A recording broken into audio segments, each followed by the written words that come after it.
ইন্টারপোলের জালে সাবেক আইজিপি বেনজির আহমেদ। তবে কি বেনজিরের দৌড় এবার শেষ হবে নাকি জাল ছিঁড়ে বেরিয়ে যাবেন তিনি?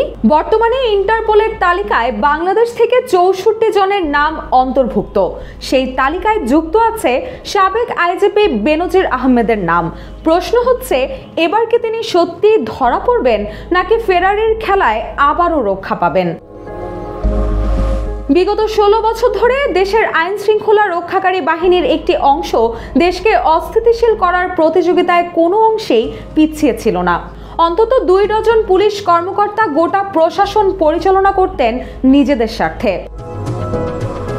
শেখ হাসিনা সরকারের পতনের পর সেই দুর্নীতিবাজ পুলিশ কর্মকর্তারা এখন পলাতক। তবে দেশকে অস্থিতিশীল করার ষড়যন্ত্র এখনো থামেনি।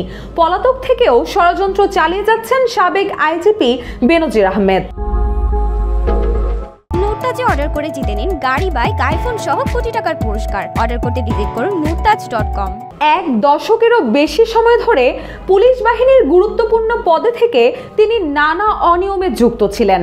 মানবাধিকার লঙ্ঘন ও দুর্নীতির মতো গুরুতর অভিযোগ রয়েছে তার বিরুদ্ধে। সম্প্রতি তিনি সামাজিক মাধ্যমে ক্ষমতাচ্যুত আওয়ামী লীগ সরকারের অনুসারীদের সঙ্গে ভার্চুয়াল বৈঠকে অংশ নিয়েছেন। এতে স্পষ্ট বোঝা গিয়েছে নতুন ষড়যন্ত্রের ফন্দি এঁটেছেন। এদিকে ইন্টারপোলের মাধ্যমে সাবেক আইজিপি বেনজিরের বিরুদ্ধে গ্রেপ্তারি পরোয়ানা জারি করতে আদালত নির্দেশ দিয়েছে। 2021 সালে মানবাধিকার লঙ্ঘনের অভিযোগে যুক্তরাষ্ট্র র্যাবের 7 কর্মকর্তার উপর নিষেধাজ্ঞা জারি করে, যার মধ্যে ছিলেন বেনজির আহমেদও। নিষেধাজ্ঞার পরও তিনি যুক্তরাষ্ট্র ভ্রমণ করলেও এবার পালিয়ে থাকার আর কোনো সুযোগ নেই।